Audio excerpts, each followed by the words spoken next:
اعوذ باللہ من الشیطان الرجیم بسم اللہ الرحمن الرحیم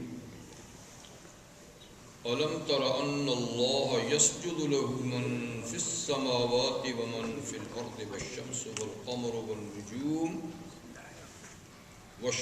والقمر والنجوم والجبال والشجر والدواب وكثير حق عليه العذاب ومن يهن الله فما له من مكرم إن الله يفعل ما يشاء هذان خصمان اختصموا في ربهم فالذين كفروا قطعت لهم ثياب من نار يصب من فوق رؤوسهم الحميم يصهر به ما في بطونهم والجلود ولهم مقامع من حديد كلما أرادوا أن يخرجوا منها من غم أعيدوا فيها وذوقوا عذاب الحريق إن الله يدخل الذين آمنوا وعملوا الصالحات جنات تجري من تحتها الأنهار يحلون فيها من أساور من ذهب ولؤلؤا ولباسهم فيها حرير وهدوا إلى الطيب من القول وهدوا إلى صراط الحميد إن الذين كفروا ويصدون عن سبيل الله والمسجد الحرام الذي جعلناه للناس سواء العاكف فيه والباد ومن يرد فيه بإلحاد بظلم نذقه من عذاب أليم صدق الله العظيم.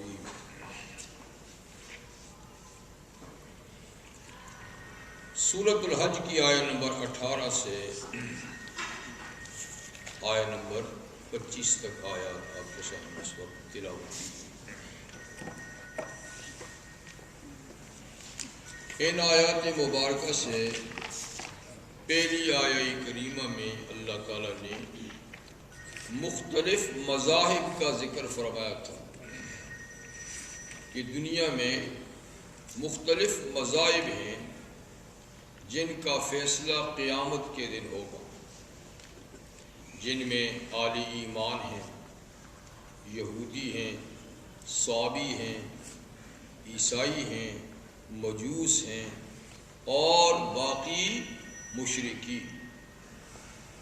یہ سارے مذاہب دنیا میں موجود ہیں اور پھر ان کی شاخیں ہیں آگے، تو کئی مذاہب، کئی فرقے موجود ہیں.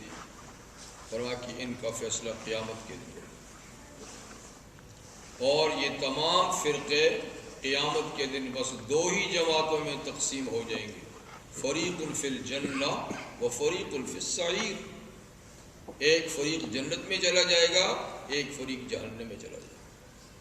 تو آج تو کئی فرقے ہیں لیکن اس دن صرف دو ہی ہوں گے، کامیاب ناکام، فائز ناکام.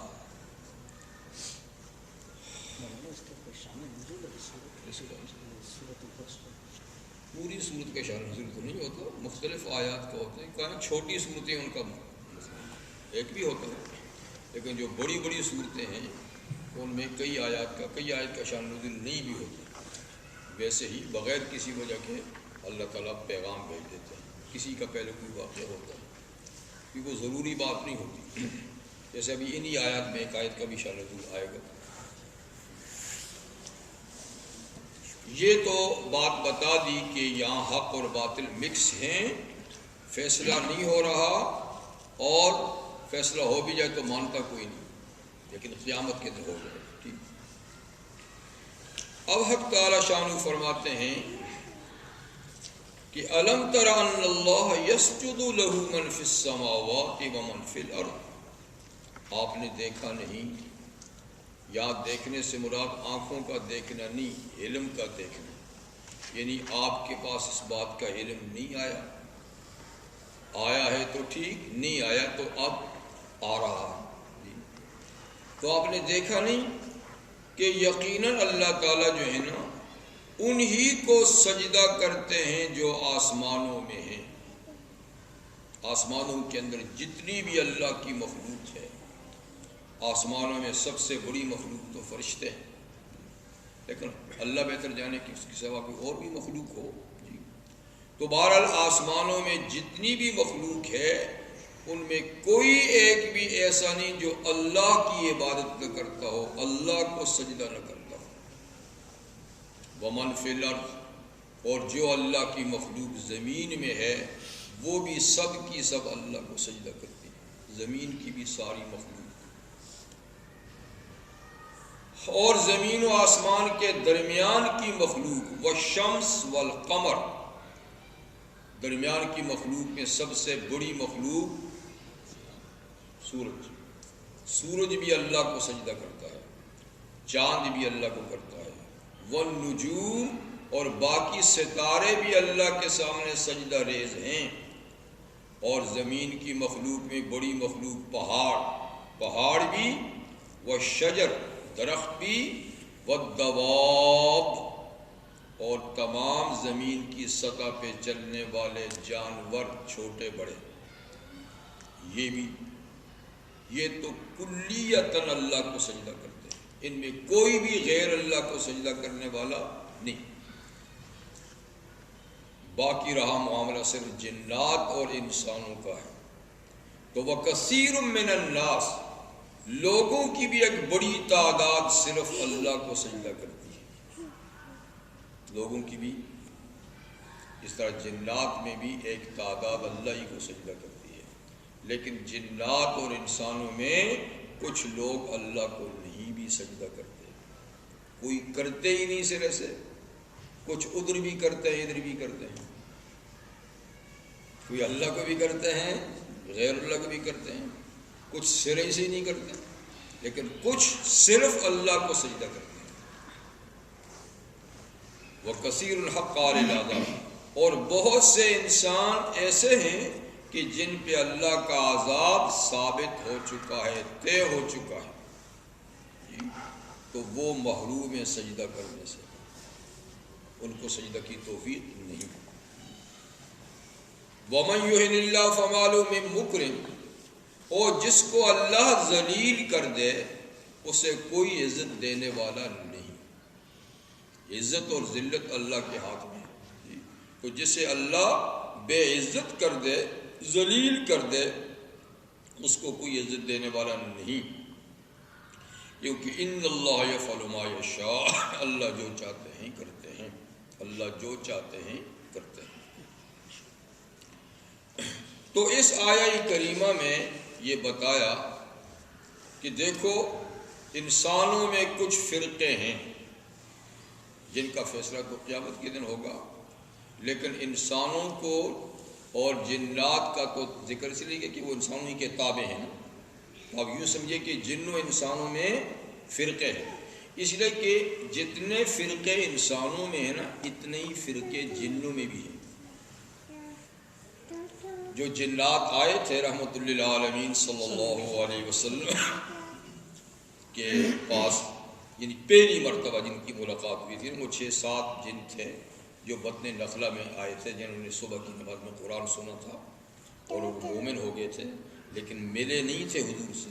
صرف قرآن سنا، یقین کر لے کہ اللہ کی کتاب ہے، یہ اللہ کا نبی ہے، ملے نہیں، واپس چلے گئے. جا کر اپنی قوم کو خبر بھی دی اور دعوت بھی دی ایمان کی. اس کے بعد پھر یہ جنات آئے تھے ملاقات کے لیے مکہ مکرمہ. پھر کئی دفعہ آئے، پھر ان کو آپ نے تبلیغ بھی کی، آیا بھی سنی. تو بہرحال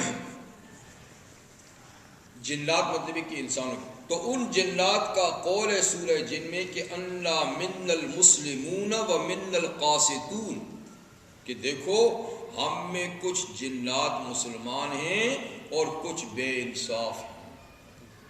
کچھ بے انصاف ہیں، یعنی مسلمان نہیں.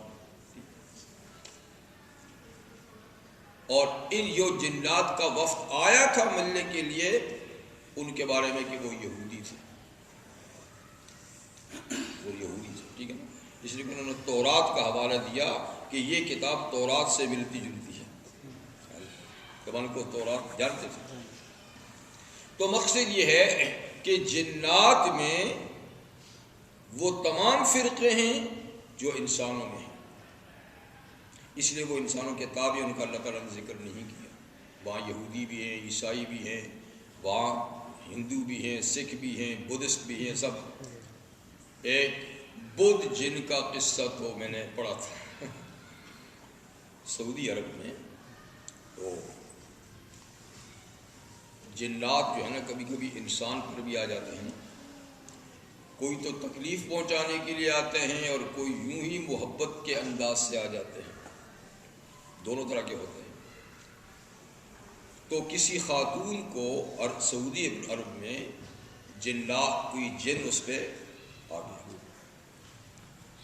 عرب میں لوگ اس کے زیادہ قائل نہیں ہیں، ہمارے ہاں یہ چیز زیادہ ہے، فلانے پہ جن آ گیا، نہیں بھی آیا تو بھی جن آ گیا، اور یوں بھی اگر لڑکی ناراض ہوگا میکے والوں سے جن آ گیا، تاکہ اس کو وہاں سے فارغ کر دیا جائے۔ تو یہاں تو بس آتے ہی رہتے ہیں، تو وہاں چونکہ یہ چیزیں لوگوں میں نہیں ہیں، اس لیے وہاں بہت کم ہی اس قسم کے واقعات کرتے ہیں، جو آتا ہے تو وہ واقعی ہوتا ہے، وہ اس قسم کی کھڑپیچ باتیں نہیں ہوتی۔ تو خیر کسی اور کو آ گیا، تو کوئی عامل تھا، اس نے اس جن کو سے اس کا چھٹکارا کرا دیا، تو اس کا پتہ چل گیا حکومت کو کہ یہاں کوئی عامل ہے اور وہ ایسا کرتا ہے، تو وہ تو اس چیز کو نہیں چھوڑتے، اور وہ یہ تو کیا کرتا ہے، بدماشی، یہ بدماشیاں نہیں ہیں، یہ واقعی اس پہ جن آیا تھا اور جن کو میں نے نکالا ہے۔ یہ کیسے ہو سکتا ہے، جن کیسے آتا ہے؟ تو خیر اس کو بہرحال مفتیان کرام کی مجلس میں پیش کیا۔ اس وقت شیخ بن باز رحمہ اللہ زندہ تھے، جو سب سے بڑے مفتی ہیں سعودی عرب کے، انتقال ہو گیا، تو ان کے پاس لے کر گئے صاحب، اس نے کہا جی ہاں ایسا ہوا، اگر آپ کو یقین نہیں آتا تو میں اس کو دوبارہ بلا لیتا ہوں اور دوبارہ اس خاتون کو اس کو مسلط کر دیتا ہوں، آپ خاتون کو بلا لیتے، ٹھیک ہے کر کے دیکھو ہمارے سامنے۔ تو بہرحال میری آواز ویسے ہی گونجتی اور اب اس کی طرف نہیں ہے، تو خیر کوئی، تو بہر اس کو بلایا گیا، مطلب اس خاتون کو بھی اس کے محرم کے ساتھ بلایا گیا، اس کو باپردہ بٹھایا گیا، تو اس صاحب نے اس نکالے ہوئے جن کو دعوت دی کہ تم آ جاؤ، اور جیسے پہلے تھے اس طریقے سے آیا اور وہ حاوی ہو گیا، تو وہ عورت جو ہے نا مرد کی آواز میں بولنے لگی، کیونکہ جن اگر مرد ہونا عورت پر بھی ہونا تو وہ عورت کی زبان سے مردوں کی آواز آئے گی، کہ بولتا وہ ہے، اور مرد پہ کوئی عورت جنیا حائر ہو جائے تو مرد ہوتے ہی آواز اس کی نسوانی ہوگی، اسی کو بولتا تو وہ ہے۔ تو اب جب اس کو بلوایا شیخ نے تو مردوں کی طرح بولنے لگی۔ شیخ نے پوچھا کہ تو کون ہے؟ میں جن ہوں۔ شیخ نے پوچھا کہ تو کہاں سے آیا ہے؟ کہا میں انڈیا سے آیا ہوں، اور یہ بھی کہا کہ میں بدھ مذہب رکھتا ہوں، نہ بدھ مذہب رکھتا تھا، کیونکہ اس عامل نے کہا کہ میں نے اس کو مسلمان بھی کر دیا، عامل نے کہا اس کو میں مسلمان کر دیا ہے، تو اس نے باقاعدہ کہا کہ ہاں میں بدھ مذہب تھا اور میں مسلمان ہو چکا ہوں، اور مجھے چونکہ نکال دیا گیا ہے، کیونکہ بلایا تھا تو میں آ گیا ہوں، اب میں کسی کو ستاتا بتاتا نہیں، بس آیا ہوں جی۔ تو خیر اس نے کہا کہ اب میں واپس جاتا ہوں، اور شیخ نے اس کو پھر یہ نصیحت وغیرہ بھی کی کہ تم جاتے اور مسلمان بھی ہو گئے ہو تو اپنے جنات میں اسلام کی تبلیغ کریں۔ تو یہ کتاب اب بھی چھپا ہوا ہے، ملتا ہے۔ تو مقصد کہنے کا یہ ہے کہ جنات میں اسی طرح کے فرقے ہیں جس طرح کے انسانوں میں ہیں، شیعہ سنی بھی ان میں ہیں، اور باقی جتنے مسلمانوں میں فرقے ہیں، تو ہر طرح تو اس لیے یہاں پر جنات کا ذکر نہیں کیا اللہ تعالیٰ نے، صرف انسانوں کا کیا کہ انسانوں میں دونوں طرح کے ہیں جی، اللہ کو سجدہ کرنے والے بھی ہیں، نہ سجدہ کرنے والے بھی ہیں۔ تو جنات چونکہ ان میں سارے چیزیں ہیں تو ان کا مستقل ذکر کرنے کی ضرورت نہیں ہوئی۔ تو یہ بتایا کہ اللہ تعالیٰ کو سجدہ کرتے ہیں جو آسمانوں اور جو زمین میں مخلوق ہے جی، اور پھر ان میں سے بڑی بڑی مخلوق اللہ تعالیٰ نے نام لیا، اور پھر فرمایا کہ لوگوں میں بھی کثیر تعداد اللہ کو سجدہ کرتی ہے۔ اب سوال یہ ہے کہ انسانوں کا سجدہ تو معروف مشہور ہے کہ 7 اعضاء زمین پہ رکھنے کا نام کیا ہے؟ سجدہ ہے۔ 2 پاؤں، 2 گھٹنے، 2 ہاتھ، یہ پیشانی ہوتی ہے۔ لیکن باقی مخلوق کیسا سجدہ کرتی ہے؟ وہ تو جھونکی توں ہے، کبھی کسی کو سجدہ کرتے دیکھا ہی نہیں ہے۔ پہاڑ ہیں تو کھڑے ہی کھڑے ہیں جی، دریا ہیں تو بہے جا رہے ہیں، درخت ہیں تو وہ کھڑے ہیں، سورج ہے تو وہ چل رہا ہے، چاند چل رہا ہے، سیارے چل رہے ہیں، ستارے رکے ہوئے ہیں، آسمان جہاں ہے وہیں ہے، زمین جہاں ہے وہیں ہے۔ تو یہ کیسا سجدہ کرتے ہیں؟ تو اس کا جواب ایک تو یہ ہے کہ یہ غیر مکلف مخلوق ہے، شریعت کے قانون کی پابند نہیں۔ شریعت کے قانون کے پابند کون ہے؟ صرف انسان اور جن۔ باقی جتنی مخلوق ہے وہ شریعت کے قانون کی پابند نہیں، وہ تکوینی قانون کی پابند ہے۔ تکوینی قانون کا مطلب ہے کہ اللہ نے جس کو جیسا اور جس کام کے لیے بنایا ہے وہ اسی طرح وہ کام کرتی رہے، یہی اس کی عبادت ہے، یہی اس کا سجدہ ہے۔ جو اپنی ڈیوٹی انجام دے رہا ہے بس وہ ڈیوٹی جو ہے نا یہی سجدہ ہے، یہی سجدہ ہے۔ یعنی اس کا سجدہ اس طرح نہیں، اختیاری نہیں، اضطراری ہے، تکوینی ہے، تشریعی نہیں۔ تو جو چیزیں جیسی ہیں، جیسے اللہ نے بنائی جوں کی توں چونکہ وہ ہے، اس لیے یہی ان کی عبادت اور سجدہ ہے۔ ایک مطلب تو یہ ہے عام فہم۔ دوسرا یہ ہے کہ ان کا بھی سجدہ کوئی اختیاری ہے، تشریعی تو نہیں ہے، شریعت کے پابند تو نہیں ہے، تکوینی ہے، لیکن ہے کوئی سجدہ، اور اس طریقے سے کہ اللہ تعالیٰ نے ان کے اندر بھی روح رکھی ہے، جان رکھی ہے، شعور رکھا ہے، سمجھ رکھی ہے۔ ہر چیز میں شعور اور سمجھ اس کے مطابق اللہ نے رکھی ہے۔ ہاں، یہ کہ سب سے زیادہ باشعور فرشتے اور انسان اور جن ہیں، جن کی سمجھ اور شعور کا پتہ بھی چلتا ہے، لیکن باقی چیزوں کی شعور اور سمجھ کا پتہ تو نہیں چلتا، لیکن ان میں بھی ان کی مناسبت سے اللہ نے سمجھ رکھی ہے، اور وہ اپنی اسی سمجھ کے مطابق اللہ کو کسی نہ کسی طریقے سے اللہ کے سامنے سجدہ ریز ہوتے ہیں۔ جیسے ہمیں ان کے شعور کا پتہ نہیں ہے، ایسے ہمیں اس کے سجدہ کی بھی پتہ نہیں ہے، لیکن سجدہ کرتی ہے۔ جیسے کہ سورج کے بارے میں تو خود نبی کریم صلی اللہ علیہ وسلم کا ارشاد گرامی ہے کہ ایک دفعہ سورج غروب ہونے سے کچھ پہلے نبی کریم علیہ السلام نے ابو ذر غفاری رضی اللہ عنہ سے فرمایا کہ ابو ذر، تم جانتے ہو یہ سورج ڈوب کر کہاں جاتا ہے؟ دراصل تو ڈوبتا نہیں ہے، چلتا ہی رہتا ہے، لیکن ہماری نظر میں تو کہیں نہ کہیں ڈوب جاتا ہے۔ ان کا جی مغرب میں ڈوب جاتا ہے، بس ٹھیک ہے، پھر مشرق سے طلوع ہو جاتا ہے۔ تو آپ نے فرمایا اس کی بات نہیں، یہ غروب ہونے کے بعد اللہ کے عرش کے نیچے سجدہ کرتا ہے، اللہ کے عرش کے نیچے۔ تو پہلی بات تو یہ ہے کہ ساری کائنات ہی عرش کے نیچے ہے، ساری کائنات ہے ہی، عرش تو عرش عظیم ہے اور ساری کائنات کو حاوی ہے، تو اس کے نیچے تو ویسے ہی چلتا رہتا ہے، اس کے نیچے تو ویسے ہی چلتا رہتا ہے، لیکن مطلب عرش کے نیچے سجدہ کرنے کا کہ کوئی ایسا مقام ضرور ہے کہ جہاں وہ باقاعدہ اپنے شعور جو اللہ نے اس کو دیا اس کے مطابق سجدہ کرتا ہے. وہ عرش کے نیچے ہی ہوتا ہے، اگر تو اس کا چلنا بھی عرش کے نیچے ہے، لیکن سجدے کا ایک مقام بھی ہے.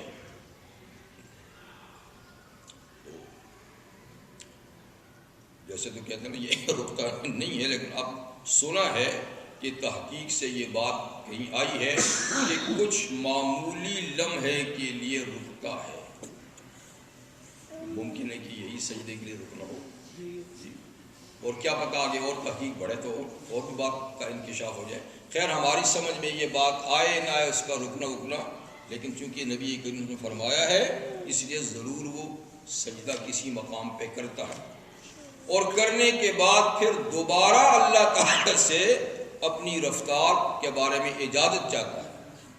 تو 24 گھنٹے میں کہیں سجدہ کر کے اجازت دوبارہ چلنے کی چاہتا ہے، دوبارہ اجازت ملتی ہے تو پھر وہ چلتا ہے، چلتے پھر اس مقام پہ پہنچ کے سجدہ کر کے پھر اجازت چاہتا ہے. تو یہ سلسلہ چلتا ہے، یہ ہوتا رہے گا. آخر ایک دن ایسا آئے گا، آقا نے فرمایا صلی اللہ علیہ وسلم کہ اللہ اس دن سخت غصے میں ہوں گے. وہ غصہ ہماری طرح نہیں، اللہ کی شایان شان پہ ہوگا. تو جب یہ پہنچے گا اور سجدہ کرے گا اور آگے جانے کی اجازت مانگے گا تو اللہ تعالیٰ سخت غصے میں ہوں گے، فرمائیں گے واپس جا، آگے جانے کی اجازت نہیں ہے، واپس جا. تو سورج واپس ہو جائے گا، واپس پھر مغرب سے نکل کر دوپہر تک آ کر یہاں رکے گا، اور پھر یہاں سے واپس مغرب کی طرف چلا جائے گا. یہ قیامت کی آخری نشانیوں میں سے ایک نشانی ہوگی جس سے توبہ کا دروازہ بند ہو جائے گا. جب سورج ادھر سے نکلے گا نا تو توبہ کا دروازہ، یہ نشانی ہوگی. پہلے میں عرض یہ کر رہا تھا کہ حدیث سے سورج کا سجدہ تو باقاعدہ ثابت ہے، تو اسی طریقے سے باقی چیزوں کا جیسے اللہ تعالیٰ فرماتا ہے کہ ہر چیز سجدہ کرتی ہے، تو اس کے شعور کے مطابق وہ سجدہ ہوتا ہوگا. ہمیں اس کے شعور کا چونکہ پتہ نہیں، اس لیے ہم اس کے سجدے کا بھی اندازہ نہیں لگا سکتے.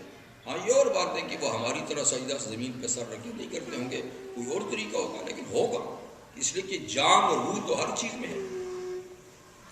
سائنٹسٹ بھی بتا رہے ہیں کہ سورج ایک دن ویسٹ سے نکلیں گے. ہاں ہوگا انشاءاللہ. ریسنٹ آرٹیکل پڑھا، ابھی ان کو پتہ ہو یا نہ ہو، یہ تو حدیث کو حضور نے فرمایا تو کیوں نہیں ہوگا، لازم بات ہے. سجدے کو نہیں مانتے تھے تو اس کو بھی آپ سنائیں مان رہے ہیں کہ وہ ایک وقفہ ہوتا ہے معمولی سے. رحمت للعالمین صلی اللہ علیہ وسلم ایک سفر سے واپس تشریف لا رہے تھے، غزوہ تبوک یا غزوہ خیبر وغیرہ کو کوئی تھا. جب مدینہ منورہ کے قریب پہنچے تو آپ کی نظر مدینہ منورہ کے مشہور پہاڑ جبل احد پہ پڑی. تو آپ نے صحابہ کے فرمایا ھذا احد جبل یحبنا ونحبہ، یہ احد پہاڑ وہ پہاڑ ہے جو ہم سے محبت کرتا ہے، ہم اس سے محبت کرتے ہیں. دیکھیے وہ جماعت ہے، پہاڑ تو جمعی چیز ہے نا، جماعت میں سے، اور حضور نے فرمایا کہ یہ ہم سے محبت کرتا ہے. تو مطلب ہے کہ شعور ہے نا، بے شعور چیز تو محبت نہیں کرتی نا، محبت تو باشعور چیز کرتی ہے. معلوم ہے کہ پہاڑ میں بھی شعور ہے کہ وہ ہم سے محبت کرتا ہے. خیر ہماری محبت تو ٹھیک ہے، لیکن وہ بھی محبت کرتا ہے، تو یہ شعور کے بغیر تو نہیں ہو سکتی نا. اور یہ بھی مشہور واقعہ ہے کہ رحمت للعالمین صلی اللہ علیہ وسلم منبر بننے سے پہلے کھجور کے تنے کے ساتھ کھڑے ہو کے خطبہ دیا کرتے تھے. جب آپ کے لیے باقاعدہ ممبر بن گیا اور آپ ممبر پہ تشریف لے گئے تو وہ تنا رونے لگا، جیسے کہ اونٹنی بلبلاتی ہے یا بچہ جیسے روتا ہے، باقاعدہ اس کی آواز مسجد میں صحابہ نے سنی جیسے باقاعدہ کوئی جاندار روتا ہے. تو حضور علیہ السلام ممبر سے اترے، اس پہ دست شفقت پھیرا تو وہ خاموش ہو گیا. تو رونا بھی بغیر شعور کے تو نہیں ہو سکتا، حالانکہ وہ کوئی زندہ لکڑی بھی نہیں ہے، یعنی درخت بھی نہیں ہے زندہ لگا ہوا، کٹا ہوا ہے. جو ایک لحاظ سے مرا ہوا ہے جی، لیکن پھر بھی اس میں شعور ہے. شعور نہ ہوتا تو یہ اللہ تعالیٰ کبھی کبھی ایسی چیزوں کو دکھاتے ہیں. قرآن حکیم میں اللہ تعالیٰ ارشاد فرماتے ہیں کہ بنی اسرائیل کے سامنے حضرت موسیٰ علیہ السلام کا ایک بہت بڑا معجزہ صادر ہوا. وہ گائے کے ذبح کرنے اور اس کے جسم کے ایک ٹکڑے کو مردہ پر مارنے سے مردے کا زندہ ہونا اور قاتل کا بتانا، یہ معجزہ ظاہر ہوا. لیکن اللہ تعالیٰ فرماتے ہیں وہ پھر بھی ٹس سے مس نہیں. ثم قست قلوبہم، ان کے دل اور سخت ہو گئے. ہم نے ان کو یہ کرشمہ بھی دکھایا، معجزہ بھی دکھایا، لیکن ان کے دل اور سخت ہو گئے. پھر ارشاد فرمایا فَهِيَ كَالْحِجَارَةِ، ان کے تو پتھر کی طرح سخت ہو گئے. پھر اللہ تعالیٰ فرماتے ہیں بلکہ پتھر سے بھی سخت ہو گئے، اس لیے کہ پتھروں میں بھی ایک طرح کی نرمی ہے. إِنَّ مِنَ الْحِجَارَةِ لَمَا يَتَفَجَّرُ مِنْهُ الْأَنْهَارُ، کیونکہ بعض پتھر دو ان سے نہریں نکلتی ہیں پانی کی. بعض یشقق فیخرج من الماء، پھٹ جاتے تو ان کے اندر سے پانی نکلتا ہے. وَإِنَّ مِنْهَا لَمَا يَهْبِطُ مِنْ خَشْيَةِ اللَّهِ، اور کچھ پتھر ایسے ہیں جو اللہ کے خوف سے لڑک آتے ہیں، اوپر پہاڑوں سے نیچے گرتے ہیں اللہ کے خوف سے. تو کیا اللہ کا خوف بغیر شعور کے ہوتا ہے؟ معلوم ہے کہ پتھر جیسی چیز میں بھی شعور ہے جی، جس کا اظہار کبھی کبھی ہوتا ہے. اور قرآن حکیم میں ہے کہ اللہ تعالیٰ نے زمین آسمان کو جن مادوں سے بنایا، تو جب وہ مادے اکٹھے ہوئے اور جب اللہ تعالیٰ کا فیصلہ ہوا کہ اس سے زمین آسمان بنائیں، تو اس مادے کو باقاعدہ حکم دیا ائتیا طوعا او کرہا، کہ تم زمین و آسمان کی پوزیشن میں جو میں چاہتا ہوں، جس پوزیشن میں چاہتا ہوں آ جاؤ. اے مادہ اس سے زمین آسمان بن جائے، اس پوزیشن میں آ جاؤ. اپنی مرضی سے آ جاؤ یا نامرضی سے آ جاؤ، آنا ہی پڑے گا. زمین آسمان بننے ہی پڑیں گے، خوشی سے آؤ یا ناخوشی سے. قالتا اتینا طائعین، تو دونوں نے کہا، دیکھا دونوں نے کہا جی ہم تو اطاعت گزار بن کے آ رہے ہیں، نہ آنے والی کون سی بات. تو معلوم ہوا کہ جن مادوں سے زمین آسمان بنی ہے یہ بظاہر تو مردہ ہیں، اللہ کے لیے یہ بھی زندہ ہے. اسی لیے تو ان کو حکم دیا اور انہوں نے باقاعدہ اللہ تعالیٰ کو جواب دیا کہ جی ناخوشی کی کیا بات ہے، ہم تو خوشی سے آ رہے ہیں. تو یہ ایک حقیقت ہے کہ کائنات کی ہر چیز میں شعور ہے. ہم سمجھے یا نہ سمجھے، ہر چیز میں ایک جان ہے. حدیث میں یہ بھی ہے کہ رحمت اللہ عالمین صلی اللہ علیہ وسلم نے ارشاد فرمایا کہ یہ جو زمین کے اوپر کھڑے جمے ہوئے پہاڑ ہیں جی، یہ پہاڑ بھی آپس میں گفتگو کرتے ہیں. ہم نے کبھی تو نہیں سنی، کرتے ہیں. کہتے ہیں ایک پہاڑ دوسرے پہاڑ سے کہتے ہیں حل مر بک من یذکر اللہ، اے پہاڑ کیا تیرے پاس کوئی ایسا اللہ کا بندہ گزرا ہے جو اللہ کو یاد کرتے ہوئے گیا ہو؟ آج تیرے پاس سے کوئی ایسا بندہ گزرا ہے؟ پوچھتا ہے. تو پہاڑ سے پوچھتا ہے تو شعور ہے نا، کوئی ان کی زبان بھی تو ہے نا. تو وَلَكِنْ لَا تَفْقَهُونَ إِن مِّن شَيْءٍ إِلَّا يُسَبِّحُ بِحَمْدِهِ، کوئی چیز ایسی نہیں جو اللہ کی تسبیح اور تحمید نہ بیان کرتی ہو. وَلَكِنْ لَا تَفْقَهُونَ تَسْبِيحَهُمْ، لیکن تم ان کی تسبیح نہیں سمجھ سکتے. اللہ جانتے ہیں بس وہ کیسے بولتے ہیں، کیا کرتے ہیں. تو جیسے ہم ان کی تسبیح نہیں جانتے، ایسے ہی ہم ان کا سجدہ بھی نہیں جانتے. لیکن ہر چیز اللہ کو سجدہ بہرحال کرتی ہے. سورہ نور میں اس کے بعد جو ہے سورہ آئی مومنٹس کا سورہ نور میں ہے کہ کل قد علم الصلاۃ و تسبیحا، اللہ تعالیٰ سب مخلوق کی نماز اور اس کی تسبیح کو جانتے ہیں کہ وہ نماز کیسے پڑھتی ہے اور نماز کے علاوہ تسبیح کیا پڑھتی ہے، اللہ جانتے ہیں۔ تو اسی طریقے سے اللہ تعالیٰ سجدہ بھی جانتا ہے۔ تو خیر بتا دیا کہ یہ ساری مخلوق اللہ کے سامنے سجدہ ریز ہے، اور بہت سے انسان بھی سجدہ ریز ہیں، جنات بھی، لیکن کچھ ایسے ہیں جن پہ اللہ کا عذاب ثابت ہو چکا ہے، اور وہ یا تو سرے سے اللہ کو سجدہ نہیں کرتے، یا اس کا بھی کرتے ہیں، غیر کا بھی کرتے ہیں، یعنی کچھ مشرک ہیں۔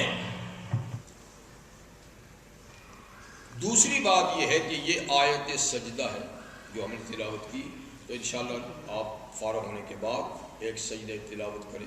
قرآن مجید میں کچھ آیات سجدہ ہیں، ان پہ لکھا ہوا سائڈ میں کہ آیت سجدہ ہے۔ فقہائے کرام اس کا اس میں اختلاف ہے کہ قرآن مجید میں کتنے سجدے ہیں۔ تو امام احمد رحمہ اللہ، احمد بن حنبل رحمہ اللہ فرماتے ہیں کہ 15 سجدے ہیں، جو اس سے پہلے بھی کچھ گزرے ہیں، 2 اس صورت میں ہیں، باقی اس کے بعد ہیں۔ امام شافعی اور امام ابو حنیفہ رحمہ اللہ فرماتے ہیں کہ 14 سجدے ہیں۔ اس میں جو دوسرا سجدہ آتا ہے وہ امام صاحب فرماتے ہیں کہ وہ نماز کا سجدہ ہے، تلاوت کا نہیں، اس لیے اس لحاظ سے 14 ہوئے۔ امام شافعی رحمہ اللہ ان دونوں کو سجدہ تلاوت کہتے ہیں، لیکن سورہ سواد میں جو ہے نا اس کو وہ سجدہ تلاوت نہیں کہتے، تو لہٰذا ان کی بھی اس لحاظ سے 14 ہوئے۔ امام مالک رحمہ اللہ 11 سجدوں کے قائل ہیں، وہ آخری منزل کے جو سجدے ہیں ان کے سجدہ تلاوت ہونے کے قائل نہیں ہیں۔ بہرحال ان کا فقہی اختلاف، ان کا دلائل ہے، لیکن یہ سجدہ متفقہ ہے، لہذا نماز کے بعد سجدہ کریں۔ اور سجدہ کے لیے وہی شرائط ہیں جو نماز کی شرائط ہے، باوضو ہونا، قبلہ رخ ہونا، اور سجدہ کیا ہے؟ صرف ایک سجدہ کرنا ہے جس میں ہاتھ نہیں اٹھانے، صرف اللہ اکبر کہہ کے سجدے میں جا کر تسبیحات پڑھنی ہیں، اور اگر سجدے کی وہ دعا یاد ہو جو حضور پڑھتے تھے وہ پڑھ لیں، نہیں تو صرف نماز والی تسبیحات پڑھ لیں، اور پھر اللہ اکبر کہہ کے بیٹھ جائیں۔ سلام بھی نہیں پھیرا جاتا، ہاتھ نہیں اٹھائے جاتے، اور کچھ تشہد وغیرہ نہیں پڑھ جاتی، صرف اللہ اکبر کہہ کے سجدہ، تسبیحات، پھر اللہ اکبر کہہ کے بیٹھ جاتے ہیں۔ مناسب ہی ہوتا ہے کہ فوری طور پر سجدہ کر لیا جائے، لیکن کچھ تاخیر ہو جائے تو بھی سجدہ درست ہے۔ اور پھر یہ کہ ایک ہی آیہ کریمہ سجدے کی اگر بار بار تلاوت کی جائے تو ایک ہی سجدہ کرنا پڑتا ہے، بشرطے کہ ایک ہی جگہ میں اس کو بار بار تلاوت کیا جائے۔ لیکن جب مجلس بدل جائے، دوسری جگہ میں جا کر اس کو تلاوت کریں گے تو پھر دوسرا سجدہ بھی آ جائے گا۔ لیکن ایک مجلس میں کئی آیتیں سجدے کی پڑھی جائیں گی تو جتنی پڑھی جائیں گی پھر اتنی سجدے بھی کرنے پڑیں گے۔ تو یہ اب ایک ہے، ہم جتنی دفعہ بھی اس کو یہاں تلاوت کریں گے تو سجدہ ایک ہی کرنا ہوگا۔ ہذان خصمان اختصموا فی ربہم، یہ دوسری آیہ کریمہ ہے کہ یہ 2 جھگڑالو، یہ 2 متخارف فریق، انہوں نے جھگڑا کیا ہے اپنے رب کے بارے میں۔ اس سے کیا مراد ہے؟ تو شان نزول کے لحاظ سے یہ جنگ بدر کے اندر مبارزت کرنے والے فریقوں کے بارے میں ہے۔ مبارزت کا معنی یہ کہ زمانے قدیم میں جب دست بدست جنگ ہوا کرتی تھی، ہاتھ در ہاتھ، تلواروں کے ساتھ، ان کے تیروں کے ساتھ، تو جنگ باقاعدہ شروع ہونے سے پہلے دونوں پارٹیوں کی طرف سے کچھ بہادر، 1 یا 2 یا 3 یا جتنے بھی، پہلے میدان میں نکلتے تھے اور اپنے مقابلے کے لیے دوسرے فریق سے طلب کرتے تھے کہ ہمارے مقابلے میں کوئی آئے۔ تو پہلے یہ 2 ہاتھ کر لیتے تھے، پھر اس کے بعد باقاعدہ جنگ چھڑتی تھی۔ تو اسی طریقہ کار کے مطابق جنگ بدر جب ہوئی تو اس میں بھی مشرکین مکہ کی طرف سے 3 آدمی میدان میں نکلے، عتبہ بیٹا اس کا ولید اور اس کا بھائی شیبہ، عتبہ، شیبہ اور ولید، اور انہوں نے مبارزت طلب کی، یعنی مقابلے کے آدمی مانگے، اس کو مبارزت مقابلے کے آدمی مانگے، تو مسلمانوں کی طرف سے سیدنا علی، سیدنا حمزہ اور سیدنا عبیدہ بن حارث رضی اللہ تعالیٰ عنہ، یہ 3 حضرات نکلے۔ دراصل پہلے تو 3 انصاری صحابہ نکلے تھے، لیکن انہوں نے اس مبارزت کو مسترد کر دیا کہ یہ ہمارے مقابلے کے لوگ نہیں ہیں، یہ تو مدینہ کے کاشتکار ہیں، ہم قریشی ہیں، ہمارے مقابلے میں قریشی ہے، ہماری برادری کے لوگ ہیں۔ کو غرور تھا تو حضور نے فرمایا اچھا بھائی تم ہی جاؤ۔ تو حضرت علی، حضرت حمزہ، حضرت عبیدہ بن حارث، یہ بھی حضور کے چچا زاد بھائی ہیں، حارث حضور کے چچا تھے، ان کے بیٹے ہیں، یہ 3 حضرات گئے اور 2 نے تو اپنے مد مقابل کو ٹھکانہ لگا دیا، حضرت علی نے بھی ایک کو، حضرت حمزہ نے بھی، اور حضرت عبیدہ نے مقابل پہ حملہ کیا لیکن وہ مر نہیں سکا، اور اس نے حملہ کیا تو حضرت عبیدہ کو یعنی زخمی کر دیا، یہ زخمی ہو گئے تو اس کو ختم نہیں کر سکے، تو پلٹ کے حضرت علی، حضرت حمزہ نے اس کا کام بھی تمام کر دیا۔ تو ادھر سے تو وہ تینوں گئے، ادھر سے 2 کو کچھ بھی چوٹ نہیں ہوئی اور تیسرے زخمی ہو گئے، اور پھر زخموں کی تاب نہ لا کر یہ شہید ہو گئے۔ تو شہدائے بدر میں حضرت عبیدہ پہلے شہید ہے، رحمت اللہ علیہ صلی اللہ علیہ وسلم کے چچا زاد بھائی۔ تو یہ آئے بطور خاص نازل ان کے بارے میں ہوئی ہے۔ حضرت علی فرماتے ہیں کہ قیامت کے دن جب عدالت قائم ہوگی تو میں سب سے پہلے اللہ کے دربار میں گھٹنوں کے بل ادب و احترام سے پیش ہوں گا، اور میں اپنے ان مد مقابل آنے والوں کا قضیہ مقدمہ داخل کروں گا کہ یا اللہ ان سے پوچھئے یہ بدر میں کیوں ہمارے مقابلے میں آئے تھے، ہم تو آپ کے نام لیوا تھے، یہ تو بتوں کے نام لیوا تھے، یہ کیوں آئے تھے، ان سے ذرا پوچھئے گا۔ تو کہتے ہیں لیکن مطلب اس کا عام ہے، حاضان خصمان، یہ دو گروپ پہلے سے اور آج بھی اور قیامت تک بھی 2 گروپ سے مراد کیا؟ مسلم اور کافر۔ مسلم یہ 2 گروپ ہیں، اختصموا فی ربہم، جنہوں نے اپنے رب کے بارے میں جھگڑا کیا، کہ مومن اہل ایمان کہتے ہیں ہر دور میں کہ اللہ ایک ہے، وحدہ لا شریک ہے، وہی مسجود ہے، وہی معبود ہے، وہی حاجت روا ہے، وہی مشکل کشا ہے، اپنی ساری ذات و صفات کے لحاظ سے ایک ہے۔ لیکن مشرک کہتے ہیں کہ نہیں، پارٹنر بھی ہے، یہ کام وہ کرے گا، یہ کام وہ کرے گا، اور کچھ کہتے ہیں کہ ہے ہی نہیں خدا، کچھ کہتے ہیں ہے لیکن کام تقسیم ہے۔ تو یہ 2 گروپ ہیں جو رب کے بارے میں، اس کی ذات کے ماننے نہ ماننے یا اس کی صفات میں یکتائی یا عدم یکتائی کے بارے میں انہوں نے جھگڑا کیا۔ تو اس جھگڑے کا فیصلہ بھی کہاں ہوگا؟ جیسے کہا نا سب فرقوں کا فیصلہ کہاں ہوگا؟ آخرت میں۔ ان کا فیصلہ بھی کہاں ہوگا؟ آخرت میں۔ تو جو ان میں کافر گروپ ہے، اب اللہ اس کی صرف سزا بیان کرتے ہیں، پھر جو مومن گروپ ہے اس کی جزا بیان کریں گے۔ تو فالذین کفروا، سو وہ لوگ جنہوں نے کفر کیا، اللہ کی توحید کا انکار کیا یا اس کی صفات میں سے کسی صفت کا انکار کیا، قطعت لهم ثیاب من نار، ان کے لیے آگ کے کپڑے بنائے جائیں گے۔ قطعت کا معنی کاٹنا، تو جو کب لباس تیار ہوتا ہے نا اس کو کینچی سے کاٹ کر بنایا جاتا ہے، اس لیے قطعت یعنی ان کے لیے، جہنمیوں کے لیے کپڑے کاٹے جائیں گے بنانے کے لیے، لیکن کپڑے کس کے ہوں گے؟ من نار، آگ ہی کے ہوں گے، آگ ہی کے ہوں گے۔ مقصد یہ کہ ایسا لباس تیار کیا جائے گا جو جلد آگ کو پکڑے گا، آگ کے قریب جاتے بھڑک جائے گی آگ، رکاوٹ بالکل نہیں بنے گا۔ جیسے کہ سورہ ابراہیم علیہ السلام کے آخر میں ہے کہ ثیاب من قطران، جہنمیوں کے کپڑے قطران کے ہوں گے۔ قطران تارکول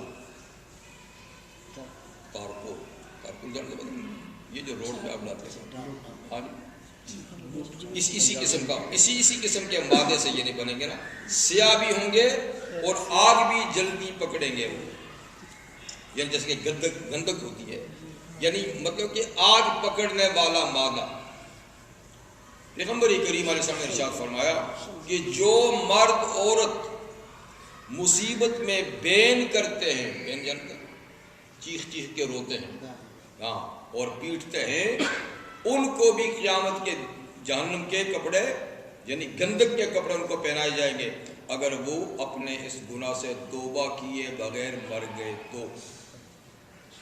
ہاں، توبہ کر لی تو معاف ہو جائیں گے، جیسے مر گئے تو ان کا لباس بھی ہے۔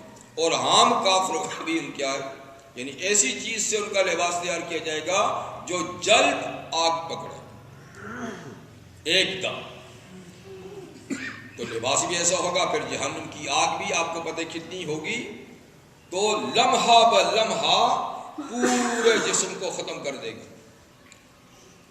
مزید برآں یہ تو لباس ہے، یصب من فوق رؤوسہم الحمیم، ان کے سروں کے اوپر سے گرم پانی ڈالا جائے گا، کھولتا ہوا ابلتا ہوا پانی سر پہ ڈالیں گے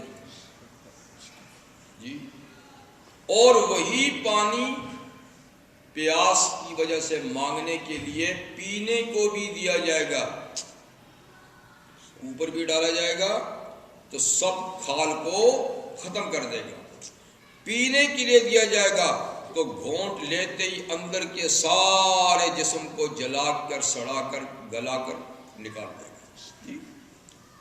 یُسْحَرُ بِهِ مَا فِي بُطُونِهِمْ وَالْجُلُودُ، یعنی اس پانی کے ذریعے سے جو کچھ ان کے پیٹوں میں ہوگا نکل باہر ہو جائے گا، اور کھالیں بھی فوری طور پہ جل جائیں گی۔ تو یہ نہیں کہ ایسا ہو گیا تو معاملہ ختم ہو جائے گا۔ سورہ نساء میں ہے کلما نضجت جلودہم بدلناہم جلودا غیرہا، کہ جوں ہی پہلی کھال ختم ہوگی فوری طور پہ دوسری کھال چڑھا دی جائے گی، پھر جوں کا ہو جائے گا، پھر لمحے میں ختم ہو جائے گا، پھر لمحے میں بن جائے گا، لیذوق العذاب، تاکہ عذاب چکھتا ہی رہے، وقفہ نہیں ہوگا بیچ میں، وقفہ نہیں۔ اعاذنا اللہ، اللہ میں پناہ دے کے وَلَهُمْ مَقَامِعُ مِنْ حَدِيدٍ، اور ان کے لیے ہتھوڑے ہوں گے لوہے کے، مارنے کے لیے لوہے کے ہتھوڑے جی، کہ جب یہ یعنی کوشش کریں گے نا جہنم سے نکلنے کی تو فرشتے ہتھوڑا ماریں گے تو پھر کہیں کے کہیں پہنچ جائیں گے۔ حدیث میں کہ اگر جہنم کا ایک ہتھوڑا دنیا پہ پڑ جائے تو دنیا ساری ریزہ ریزہ کر دے گی۔ تو آپ کہیں گے ان چھوٹے چھوٹے آدمی کو اتنے بڑے بڑے ہتھوڑوں سے کیوں؟ تو میاں وہاں یہ چھوٹے کہاں ہوں گے، وہاں ان کی باڈی بھی تو بڑی بڑی ہوگی۔ ہاں جی، ایک ایک کافر کا جو جسم ہوگا وہ میلوں لمبا ہوگا، میلوں کے حساب سے، تاکہ اس کے اوپر وہ ہتھوڑا برس سکے۔ تو ان کے لیے ہتھوڑے ہوں گے لوہے کے۔ کلما ارادوا ان یخرجوا منها من غم، جب بھی یہ کفار نکلنا چاہیں گے جہنم سے گھٹن کی وجہ سے، گھٹن تو ہوگی، چاروں طرف سے آگ ہے، دھواں ہے، ہر قسم کی چیزیں ہیں، تو گھٹن کی وجہ سے جو ہی اوپر کو نکلنا چاہیں گے اعیدوا فیہا، دوبارہ ان کو ہتھوڑا مار کے اندر گھسیڑ دیا جائے گا، اور ساتھ میں کہا بھی جائے گا تذلیل کے طور پہ، ذلیل کرنے کے طور پہ، ذوقوا عذاب الحریق، جلنے کے عذاب کا چکھو نا مزہ۔ یہ صرف تذلیل کا لفظ ہے نا، مزہ کہاں جی، لیکن کہا جائے گا اچھا مزہ چکھو نا، مزہ چکھو۔ یہ معاملہ تو ہوگا کس کا؟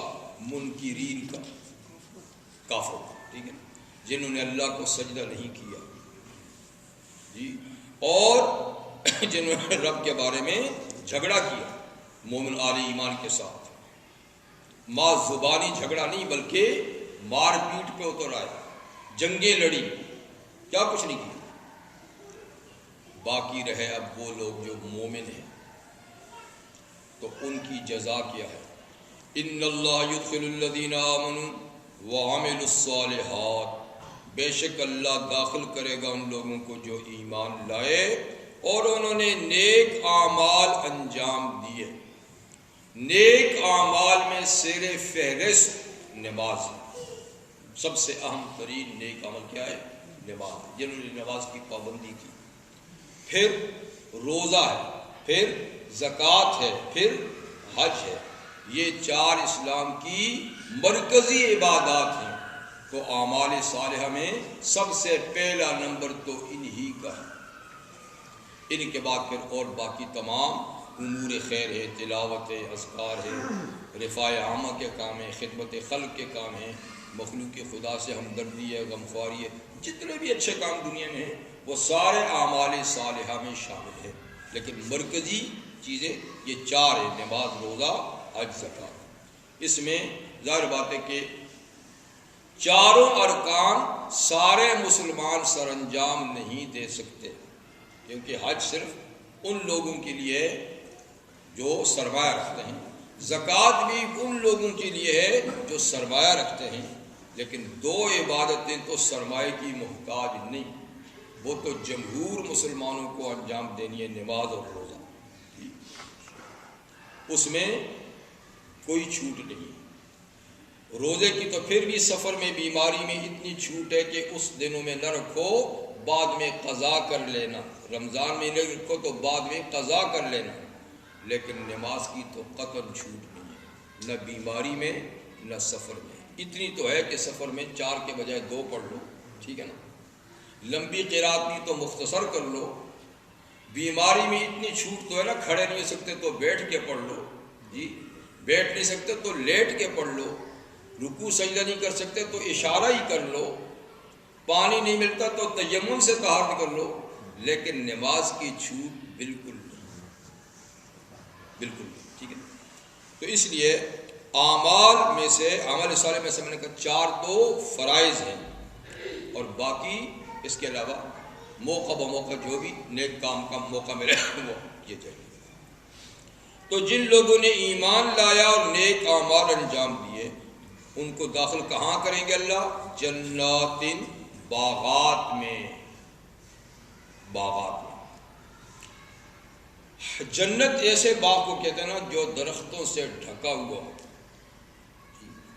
چھپا ہوا، یعنی اتنے کثرت سے اس میں درخت ہوں کہ وہ چھپا ہوا، اتنا سرسبز و شاداب۔ تو یہ باغات بھی ہمیشہ سرسبز ہوں گے، اور ان کی شادابی موسم کی پابند نہیں ہوگی۔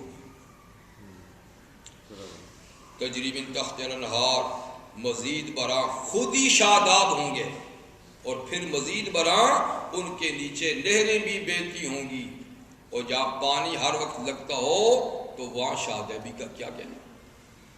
یہ درخت تو جنت کے پانی کے محتاج بھی نہیں ہوں گے، ان کو تو پانی لگانے کی ضرورت ہی نہیں ہوگی، لیکن اس کے باوجود نہریں بھی بہتی ہوں گی، اس لیے کہ جہاں پانی بہتا ہے اس کا منظر بڑا اچھا لگتا ہے۔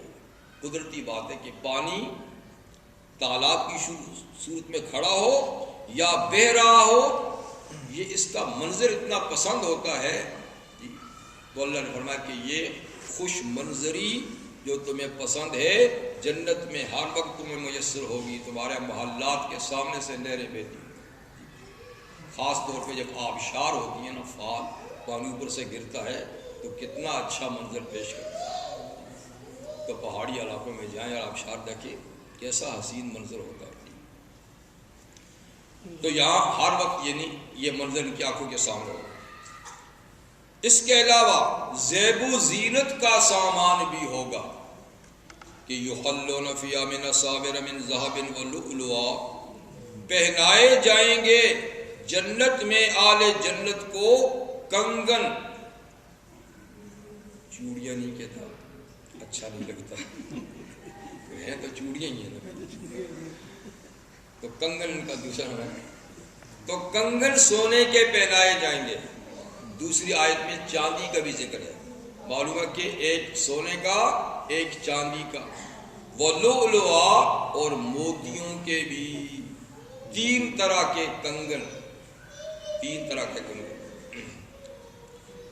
اب تو یہ لفظ کنگن ہو یا چوڑی ہو اچھا نہیں لگتا اور عورتوں کی خصوصیات میں سے ہے، لیکن کسی زمانے میں اعلیٰ ترین اشخاص جو ہے نا VIP لوگ جو ہے نا وہ چوڑیاں پہنا کرتے تھے۔ پہلے زمانے میں بادشاہ لوگ، بڑے بڑے وزراء، یہ ان کا یونیفارم کا حصہ ہوتا تھا، انہوں نے کنگن بھی پہنے ہوتے تھے، ٹھیک ہے؟ سر پہ تاج، یہ بھی تاج اور کنگن۔ اسی لیے جب حضرت موسیٰ علیہ السلام فرعون کو دعوت دینے کے لیے گئے کہ میں اللہ کا نمائندہ ہوں، ظاہر بات یہ بہت بڑا منصب ہے، اللہ کا نمائندہ، تو اس نے آگے سے کیا کہا؟ لولا القی علیہ اسورۃ من ذہب، کہتا ہے میں اللہ کا نمائندہ ہوں تو سونے کے کنگن کیوں نہیں پہنائے گئے؟ اس پہ سونے کے کنگن کیوں نہیں اترے؟ یعنی میں بادشاہ، دیکھو کنگن پہنے ہوئے ہوں، اگر یہ اللہ کا نمائندہ ہے تو اس کی چوڑیاں تو اور بھی زیادہ شاندار ہونی چاہیے، چوڑیاں ہیں نہیں ہیں، یہ تو اللہ کا نمائندہ ہوں۔ تو معلوم کہ یہ بڑی شخصیت کے لیے ایک علامت ہوتی تھی، اب وہ چیزیں ختم ہو چکی ہیں، اب صرف نام ہی نام ہے، نہ سونے کے کنگن ہمارا پریزیڈنٹ ان کے پاس، نہ وہ تاج ہیں، نہ کچھ نہیں۔ پہلے تاج ہوتے تھے بڑے بڑے مرصع۔ رحمت للعالمین صلی اللہ علیہ وسلم کے سفر ہجرت میں مشرکین مکہ نے اعلان کیا تھا کہ یہ لوگ بھاگ کے چلے گئے ہیں، کوئی ان کو زندہ یا مردہ حالت میں پیش کرے گا تو اتنے 200 اونٹ انعام میں ملیں گے، انعام کا اعلان کر دیا تھا۔ تو کئی طرف سے لوگ تلاش میں تھے، ایک صاحب سراقہ بن مالک وہ بھی تلاش میں تھا، اور تلاش کرتے کرتے وہ اس قافلے کے قریب پہنچ گیا تو نبی کریم علیہ السلام کو حضرت ابو بکر صدیق نے فرمایا کہ حضور ہماری تلاش میں ایک آدمی وہ آ رہا ہے گھوڑے پہ، گھبراہٹ محسوس کی نا؟ اچھا کوئی بات نہیں، آنا، آپ تلاوت کرتے جا رہے تھے آرام سے، قریب جب پہنچا تو اللہ نے اس کے گھوڑے کے اگلے پاؤں زمین میں دھسا دیے، پاؤں دھس گئے، رک گیا، سمجھ گیا کہ معاملہ سنگین ہے، وہیں سے پکارا کہ دعا کریں کہ میرا گھوڑا نکل آئے، میں کچھ نہیں کہوں گا۔ آپ نے دعا کر دی، اٹھ گیا، اٹھا تو پھر نیت بدل گئی، پھر بدلی تو پھر اللہ نے اس کے پاؤں نیچے داخل کر دیا زمین میں، پھر کہا جی بس غلطی ہو گئی ہے اب نہیں کروں گا، خیر 12 مرتبہ اس نے واقعی کہا کہ میں اب نہیں کروں گا، اور میں مسلمان تو خیر نہیں تھا، ہوا بھی اس وقت نہیں، لیکن سمجھ تو گیا نا کہ یہ معاملہ سنگین ہے اور ان پہ ہاتھ ڈالنا کوئی آسان بات نہیں ہے، اور یہ بات بھی سمجھ میں آ گئی ابھی تو یہ ایک مختصر سا قافلہ ہے، لیکن یہ کسی وقت جو ہے یہ طاقتور بن کے پھر مکہ پہ حاوی ہو جائیں گے، حملہ آور ہوں گے۔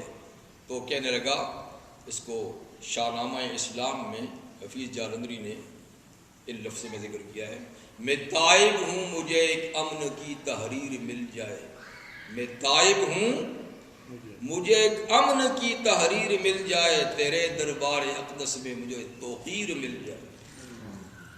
یعنی صرف یہ کہ میں چھوڑ گیا، مجھے یہ بھی احساس ہو گیا کہ اب آپ کسی وقت غالب ہو کر آئیں گے تو مجھے ابھی سے امن کی تحریر لکھ دے کہ مجھے تو کچھ نہیں کہا جائے گا، اس لیے کہ میں واپس بھی جا رہا ہوں اور یہ بھی وعدہ کرتا ہوں کہ اور اس رستے پہ آپ کی تلاش میں کوئی آنے والا ہوگا اس کو بھی واپس کروں گا کہ میاں میں تلاش کر رہا ہوں ادھر کوئی بھی نہیں، جاؤ، یہ کام بھی میں کروں گی۔ تو خیر حضور صلی اللہ علیہ وسلم سے کہا کہ اس کو لکھ دو، اس کو تحریر دے دی، پھر تحریر بھی دے دی، اور پھر حضور صلی اللہ علیہ وسلم نے اس کو ایک خوشخبری بھی سنائی، نرالے فیصلے ہیں لیکن اس کی شان والا کے، نرالے فیصلے ہیں لیکن اس کی شان والا کے، تیرے ہاتھوں میں کنگن دیکھتا ہوں شاہی کسریٰ کے، تیرے ہاتھوں میں کنگن دیکھتا ہوں شاہی کسریٰ کے۔ کہ تو ابھی ایسا جا رہا ہے، لیکن مستقبل میں میری امت بڑھے گی اور کسریٰ کی سلطنت کو فتح کرے گی، اس کا تاج، اس کے کنگن، اس کا خزانہ آئے گا اور وہ کنگن تجھے پہنائے جائیں گے۔ یعنی یہ بھی بشارت سناتا ہوں کہ تو مسلمان بھی ہو جائے گا، ابھی تو نہیں ہو رہا نا، لیکن ہو جائے گا اور اس وقت تک زندہ بھی رہے گا اور وہ کنگن تجھے پہنائے جائیں گے۔ خیر یہ قصہ ہو گیا، رحمت اللہ علیہ دنیا سے تشریف لے گئے، سراقہ مسلمان ہو گیا رضی اللہ عنہ، اور ابو بکر کا صدیق کا دور بھی ختم ہو گیا، عمر فاروق کا دور آیا اور ایران فتح ہو گیا۔ عمر فاروق فاتح روم، فاتح ایران، دونوں بڑی سلطنتیں کافروں کی ختم ہو گئی۔ ایران کی سلطنت بہت پرانی، ہزاروں سال پرانی چلی آ رہی تھی، اس لیے اس کا جو خزانہ تھا وہ ہزاروں سال ایک ہی خاندان میں اگر حکومت چلے تو کتنا خزانہ ہوگا، بے انتہا۔ اور اس کے شاہ کے تاج جو تھا نا، اس میں ایک ایک ہیرا جو ہے نا وہ کروڑوں کا تھا، ایک ایک ہیرا تو کھربوں کا تو ایک اس کا تھا، پھر اس کے کنگن، پھر اس کی اور چیزیں، یہ سارا مال و متاع فتح کے بعد مدینہ لایا گیا۔ کہتے خاص اس کی آفس کے کمرے میں جو چھوٹی سی کارپٹ تھی وہ سنہری تاروں سے ایسی بنائی ہوئی تھی کہ اس کو کاٹ کے مسلح بنائے گئے صحابہ میں تقسیم کرنے کی۔ حضرت علی کو جو مسلح ملا انہوں نے بیچا 20,000 درہم میں، ایک مسلح بکا۔ پوری کارپٹ کتنی کی ہوگی؟ یہ کارپٹ ہے سر، باقی چیزوں کو چھوڑو۔ تو وہ مسجد نبوی کے صحن میں لا کر سب کچھ ڈال دیا گیا، مسجد نبوی کے صحن میں دولت پڑی ہوئی ہے، کوئی چوکیدار نہیں، کوئی سیکورٹی نہیں، کوئی ہاتھ بھی نہیں لگا۔ ایسا یعنی دیانت، امانت کا زمانہ۔ خیر یہ سراقہ ہے، ان کا حضور نے مجھے کنگن پہنانے کی بشارت دی تھی، کیا خیال ہے؟ اچھا دی تھی، کہا تاج بھی میرے سر پہ رکھنے کا کہا تھا۔ اب وہ تاج کو ٹوپی تو نہیں چھوٹی سی نا کہ سر پہ ڈال دیں، وہ تو اوپر لٹکا کرتا تھا اور شاہ صاحب نیچے جا کے بیٹھتے تھے اس کے نیچے بالکل، تو وہ سر پہ نظر آتا تھا، ورنہ پہننے کی ٹوپی نہیں تھی، اتنا بھاری وزنی تھا۔ کہا لے جاؤ یہ تاج پہلے مسجد نبی کے شیطیر کے ساتھ باندھو۔ تو تاج کو لٹکایا گیا، نیچے کرسی ڈالی گئی، سراقہ کو کہا جا۔ سراقہ کرسی پہ بیٹھے جیسے تاج ان کے سر پہ لگ رہا ہے، کنگن میں نکال کے اس کے ہاتھ یہ حضور کی بشارت پوری ہوئی۔ تو خیر مردوں کے لیے چوڑیاں جائز نہیں ہیں، لیکن یہ اعزاز کی بات ہے۔ فرمایا جنت میں مردوں کو یہ چوڑیاں پہنائی جائیں گی، سونے کی، چاندی کی، موتیوں کی۔ وَلِبَاسٌ فِيهَا حَرِيرٌ، باقی کپڑے آلِ جنت کے ریشم کے ہوں گے، ریشم، دبیز ریشم بھی ہوگا، موٹا پتلا بھی ہوگا، ہر رنگ کا ہوگا۔ تو ریشم کا لباس اور سونے کا استعمال مردوں کے لیے دنیا میں حرام ہے۔ حضور نے فرمایا کہ جس نے سونا، جس مرد نے سونا یا یہ لباس دنیا میں پہنا جنت میں اس سے محروم رہے گا، لیکن جنت میں یہ چیزیں دی جائیں گی۔ جنت میں اس کی محرومیت، حالانکہ جنت میں تو کوئی کسی چیز سے محروم نہیں ہوگا جی، تو اہل علم فرماتے ہیں کہ یہ چیزیں دی تو نہیں جائیں گی، لیکن اس کے متبادل ایسی چیزیں اللہ تعالیٰ دے دیں گے کہ ان کو اس کا احساس ہی نہیں رہے گا کہ یہ مجھے نہیں ملی، تاکہ احساس محرومی بھی نہ ہو اور قاعدہ بھی رہے۔ بعض یہ بھی کہتے ہیں کہ ایک عرصے تک تو نہیں ملیں گی، لیکن بعد میں پھر ملنے لگ جائیں گی، بات اللہ تعالیٰ بہتر جانتے ہیں۔ لیکن اہل جنت کے لیے زیب و زینت کا سامان کیا ہوگا؟ ریشمی لباس، سونے چاندی موتیوں کے کنگن جی، اور ٹائم نہیں ہے ورنہ